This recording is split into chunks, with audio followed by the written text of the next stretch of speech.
तो देखिए इस क्वेश्चन में हमें क्या बोला गया है, द वेलोसिटी v, ओके, और यहाँ पे v का यूनिट क्या है, किलोमीटर पर minute, okay. The velocity v of a moped which starts from rest is given at fix intervals of time t, और टाइम का यूनिट क्या है, t हमें मिनट्स में दिया गया है। तो देखो हमें पता है वेलोसिटी का फॉर्मूला क्या होता है, ds अपॉन dt। ds का मतलब क्या होता है, change in displacement with respect to time, okay. तो यहाँ पे देखो, यहाँ पे वेलोसिटी का यूनिट क्या है, किलोमीटर पर मिनट, तो यहाँ पे डिस्प्लेसमेंट हमें किलोमीटर में दी गई है, और चेंज इन टाइम, टाइम हमें मिनट्स में दिया गया है ना, ओके। तो देखो यहाँ तक तो आपको सारी बातें समझ में आ गई होगी। अब आप क्वेश्चन को एक बार अच्छे से पढ़ो। यहाँ पे क्या बोला गया है, the velocity of a moped which starts from rest, यहाँ पे क्या बोला गया है, विच स्टार्ट्स फ्रॉम रेस्ट, इसी का मतलब क्या हुआ, स्टार्टिंग में टी इज इक्वल टू हमारा 0 मिनट होगा, is given at fix intervals of time t as follows, okay. हमें यहाँ पे नीचे टेबल दिया गया है जिसमें टाइम दिया है इन मिनट्स, ओके। ये 2 4 6 8 ये जो भी है ना, ये मिनट्स में है, और जो हमारी वेलोसिटी है ना वो हमारे किलोमीटर पर मिनट में है, ओके। इसी का मतलब क्या हुआ, देखो मोपेड का मतलब क्या है, मोपेड का मतलब होता है हमारी स्कूटी, आपने स्कूटी तो चलाई होगी ना, तो मोपेड का मतलब होता है स्कूटी। तो कोई मोपेड है जो स्टार्ट्स फ्रॉम रेस्ट, जो t इज इक्वल टू 0 से स्टार्ट हो रही है, ओके, और यहाँ पे हमें t इज इक्वल टू 2 से, यहाँ पे हमें इंटरवल्स दिए गए हैं, ओके। तो आपको सबसे पहले क्या करना है, देखो यहाँ पे t की अलग अलग वैल्यूज है, और यहाँ पे v की अलग अलग वैल्यूज है, ओके। लेकिन यहाँ पे हमें क्वेश्चन में क्या बोला गया है, which starts from rest, which starts from rest, इसी का मतलब क्या हुआ, हमें t is equal to from 0 minutes, ये बात कंसिडर करनी होगी ना। लेकिन यहाँ पे उन लोगों ने हमें t इज इक्वल टू 2 से दिया गया है, तो हमें क्या करना पड़ेगा, हमें सबसे पहले यहाँ पे t इज इक्वल टू 0 डालना पड़ेगा।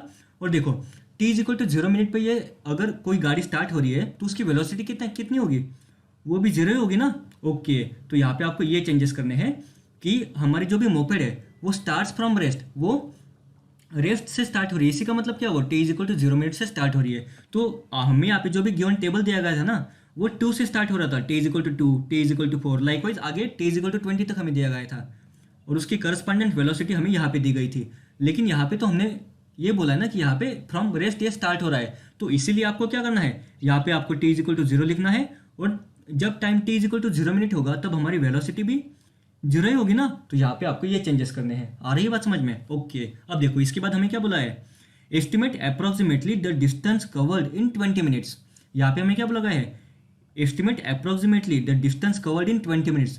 तो हमें ये बोला गया है from t is equal to 0 minute to t is equal to 20 minutes तक हमारी ये मोपेड कितना डिस्टेंस कवर करेगी, ओके।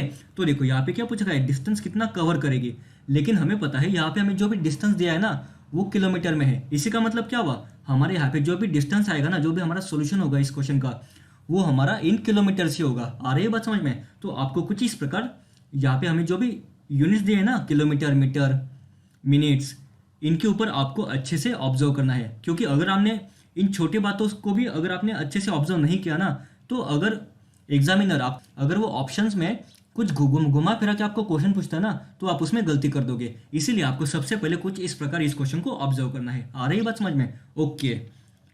तो देखो इस क्वेश्चन को हम दो मेथड से सॉल्व कर सकते हैं, या तो हमारा सिम्पसन्स 1/3 मेथड या फिर सिम्पसन्स 3/8 मेथड। लेकिन हमने देखा था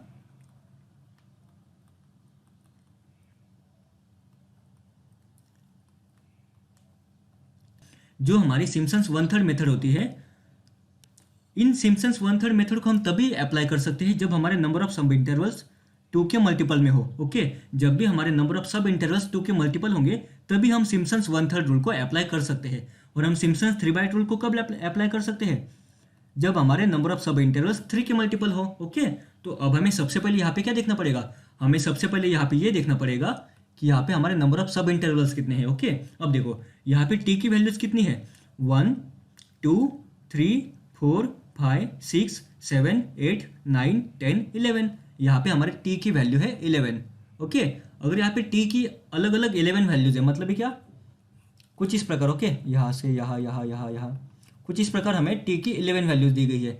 तो अगर टी की वैल्यूज 11 होंगी ना, तो हमारे नंबर ऑफ सब इंटरवल्स कितने बनेंगे, 10 बन जाएंगे ना। ये बात तो आपको पता है, इसके बारे में हमने ऑलरेडी हमारे प्रीवियस वीडियो में अच्छे से डिस्कशन किया हुआ था। हमारा जो लॉग ऑफ एक्स का जो हमें इंटीग्रेशन निकालना था ना, उस क्वेश्चन में हमने नंबर ऑफ सब इंटरवल्स कैसे निकालते हैं ओके उसके बारे में आपको अच्छे से समझा दिया था। तो अगर आपको नंबर ऑफ सब इंटरवल अभी भी नहीं पता तो आप क्या करो, उस वीडियो को एक बार अच्छे से ऑब्जर्व करो, आपको ये चीज़ आसानी से समझ में आ जाएगी। आ रही बात समझ में? तो देखिए यहाँ पे नंबर ऑफ सब इंटरवल्स 10 है, तो 10 2 का ही मल्टीपल है ना, तो 2 टाइम्स 5 हमारा 10 होता है। इसी का मतलब क्या हुआ, यहाँ पे हम जब जो भी हमारे यहाँ पे नंबर ऑफ सब इंटरवल्स है ना वो 2 के मल्टीपल्स है। आ रही है बात समझ में? इसीलिए इस क्वेश्चन को हम with the help of Simpson's 1/3 rule solve कर सकते हैं ओके। अब देखो नंबर ऑफ सब इंटरवल्स यहाँ पे 10 है, लेकिन 10 तो हमारा 3 का मल्टीपल नहीं है ना, 10 तो हमारा 3 का मल्टीपल नहीं है। इसी का मतलब क्या हुआ, सिम्पसन 3/8 मेथड की मदद से हम इस क्वेश्चन को सॉल्व नहीं कर सकते। आ रही बात समझ में? देखो यहाँ पे अगर नंबर ऑफ सब इंटरवल्स हमारे 9 होते ना तो हम इस क्वेश्चन को with the help of Simpson 3/8 method से सॉल्व कर सकते थे और सिम्पसन्स 1/3 मेथड से सॉल्व नहीं कर सकते थे अगर हमारे नंबर ऑफ सब इंटरवल्स 9 थे तो ओके। और मान लो कि हमारे नंबर ऑफ सब इंटरवल 6 है, मान लो कि हमारे नंबर ऑफ सब इंटरवल 6 है, तो इस क्वेश्चन को हम सिम्पसन्स 1/3 मेथड से भी सॉल्व कर सकते हैं क्योंकि 6 तो हमारा 2 का मल्टीपल है ओके। और हम इसी क्वेश्चन को with the help of Simpson's 3/8 method भी सॉल्व कर सकते हैं क्योंकि 6 भी हमारा 3 का मल्टीपल है ओके। तो ये बात तो आपका अच्छे से समझ में आ गई होगी। ये तो थी हमारे बेसिक्स ओके। तो अभी हमें ये तो बात समझ में आ गई ना कि इस क्वेश्चन को सॉल्व करना होगा तो हमें सिम्पसन्स 1/3 मेथड को ही अप्लाई करना पड़ेगा ओके। अब हम ये समझ के लेने की कोशिश करते हैं कि इस प्रकार के क्वेश्चंस को हम कैसे सॉल्व करेंगे। देखिए हमें यहाँ पे फॉर्मूला क्या पता है, v = ds/dt ओके। और हमें क्या निकालना है, हमें डिस्टेंस निकालना है। तो ds = क्या होगा, v टाइम्स dt, कुछ इस प्रकार बन जाएगा ना। और अगर हम इन दोनों साइड का इंटीग्रेशन ले तो ये क्या होगा, distance = integration of v dt। Integration of v करना है हमें with respect to t okay. अब देखो यहाँ पे विथ रिस्पेक्ट टू t हमें इंटीग्रेशन करना है ना, इसी का मतलब क्या हुआ, यहाँ पे जो भी लिमिट्स होंगे ना हमारे जो भी लिमिट्स होंगे वो t के ऊपर ही डिपेंड करेंगे ओके। और हमें बोला गया ना कि मोपेड विच स्टार्ट्स फ्रॉम 0, इसी का मतलब क्या हुआ, t = 0 हमारा इनिशियल पॉइंट होगा, मतलब ही लोअर लिमिट, तो लोअर लिमिट हमारा 0 बन जाएगा। और यहाँ पे हमें क्या बोला गया है, कवर्ड इन 20 मिनट्स, यहाँ पे t की वैल्यू 20 दी गई ना, तो यहाँ पे t = 20 जो भी है वो हमारा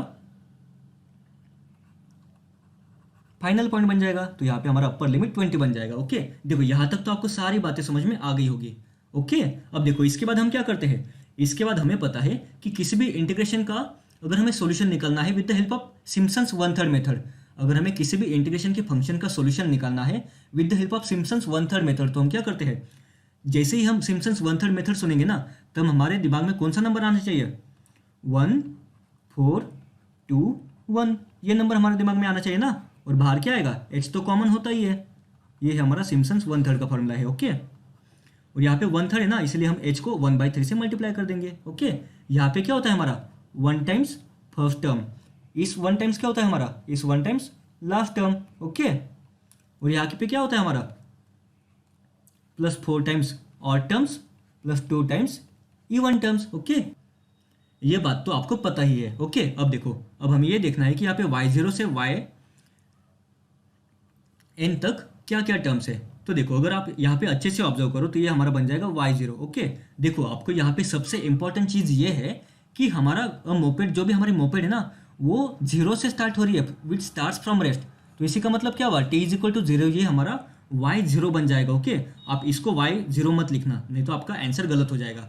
आप इसे y0 लिखना, फिर इसे y1 y2 y3 y4 y5 y6 y7 y8 y9 और यहाँ पे हमारा y10 आ जाएगा ओके। यहाँ पे देखो yn हमारा y10 है ना, तो यहाँ पे हम n को y10 बना देते हैं ओके। अब देखो हमें पता है यहाँ पे और टर्म्स क्या क्या आएगी, y1 y3 y5 y7 y9, तो उसे हम यहाँ पे रिप्लेस कर देंगे ना, y1 y3 y5 y7 plus y9, ये हमारी और टर्म्स हो गई ओके। और हमारे इवन टर्म्स क्या बचे, y2 y4 y6 y8 okay, y2 y4 y6 y8 okay. और यहाँ पे फर्स्ट टर्म क्या है y0, तो देखो y0 से लेके y10 तक हमने यहाँ पे वैल्यूज को प्लग इन कर दिया। अब हमें क्या करना है, हमें बस इसी क्वेश्चन में y0 से लेके y10 की वैल्यूज को प्लग इन करना है और हमारा सॉल्यूशन बन जाएगा ओके। और यहाँ पे हमें h की वैल्यू देखनी है ना, तो देखो t = यहाँ पे स्टार्टिंग में 0 है, उसके बाद 2 हो रहा है, तो चेंज कितने का हुआ, 2 का। यहाँ से 2 से 4 का हो रहा है, तो चेंज कितने का हुआ, 2 का। इसी का मतलब क्या हुआ, h की वैल्यू 2 है, इसी का मतलब क्या हुआ, एच की वैल्यू 2 है, या फिर आप एच की वैल्यू ऐसे भी निकाल सकते हो ना, अपर limit minus lower limit upon number of sub intervals. तो हमारा अपर लिमिट क्या है 20, लोअर लिमिट की वैल्यू क्या है 0, upon number of sub intervals कितने हैं, नंबर ऑफ सब इंटरवल्स है हमारे 10, तो यहाँ पे आ जाएगा 10, तो एच की वैल्यू 2 आ गई। ओके, इसी का मतलब क्या हुआ, आप चाहे तो इस प्रकार निकाल सकते हो, या फिर आप स्टैंडर्ड फार्मूला का यूज करके भी स्टेप साइज मतलब ही एच की वैल्यू निकाल सकते हो ना। ओके, अब हमें क्या करना है, अब हमें सिर्फ और सिर्फ इस गिवन फॉर्मूला में सब वैल्यूज को प्लग इन करना है और उसे सॉल्व करना है। तो देखो क्या बनेगा, एच की वैल्यू क्या है 2, तो यहाँ पे आ जाएगा 2/3, 1 टाइम्स y0, y0 की वैल्यू क्या है 0, प्लस 4 टाइम्स इन ब्रैकेट क्या होगा y1, y3, y5, y7, y9, इन सभी की एडिशन। तो y1 क्या है 10, y3 क्या है 25, y5 क्या है 32, y7 की वैल्यू क्या है 11 और y9 की वैल्यू क्या है 2। ओके, उसके बाद 2 times even terms, even terms मतलब क्या y2, y4, y6, y8, तो y2 की वैल्यू क्या है 18, प्लस y4 की वैल्यू क्या है 29, प्लस y6 की वैल्यू क्या है 20,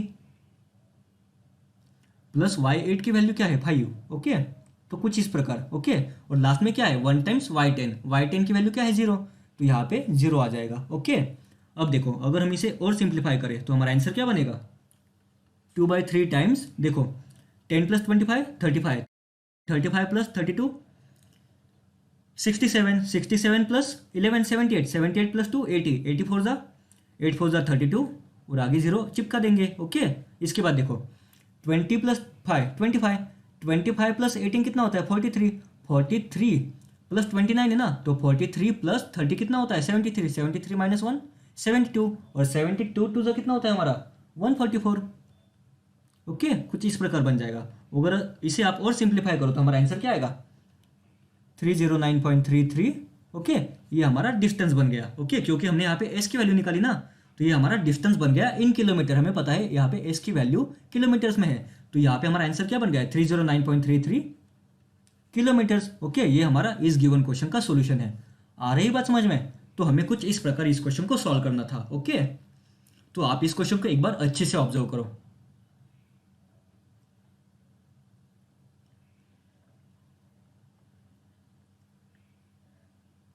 ओके, तो मैं आप लोगों को अब जल्दी एक बार वापस रिवाइज कर देता हूँ कि इस क्वेश्चन को सॉल्व करने के लिए हमने क्या क्या किया। ओके, तो देखो सबसे पहले हमने क्या किया, यहाँ पे जो भी गिवन हमें क्वेश्चन था ना उसे समझ के लेने की कोशिश की।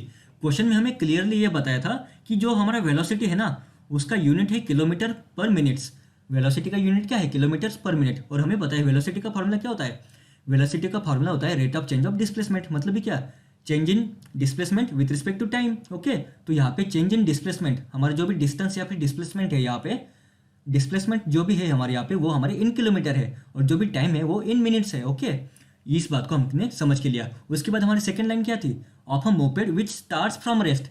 यहाँ पे क्या बोला गया है विच स्टार्ट्स फ्रॉम रेस्ट, इसी का मतलब क्या हुआ, हमारी जो भी गाड़ी है, जो भी हमारी स्कूटी है या फिर जो भी हमारी मोपेड है वो t इज इक्वल टू 0 पे स्टार्ट हो रही है, लेकिन इस गिवन टेबल में हमें t इज इक्वल टू 0 की वैल्यू नहीं दी थी, तो इसलिए हमने क्या किया, यहाँ पे t is equal to 0 add किया, और हमें पता है अगर t इज इक्वल टू 0 होगा तो हमारी वेलोसिटी भी 0 ही होगी। ओके, कुछ इस प्रकार हमने यहाँ पे चेंजेस कर दिए। उसके बाद हमें ये समझ में आया कि यहाँ पे t इज इक्वल टू 0 है तो ये हमारा y0 बन जाएगा, लाइकवाइज y1, y2 और यहाँ पे y10 बन जाएगा। ओके, तो हमने y0 से लेके y10 की भी यहाँ तक वैल्यू निकाल ली। उसके बाद हमने देखा कि हमारे एच का मतलब स्टेप साइज का मतलब क्या होता है, स्टेप साइज का मतलब होता है कि कितना स्टेप्स, स्टेप का हमारा कितना बड़ा साइज है। ओके, इसी का मतलब क्या हुआ, यहाँ पे 0 से लेके 2 तक है और 2 से लेके 4 तक है, तो डिफरेंस कितना है 2 का।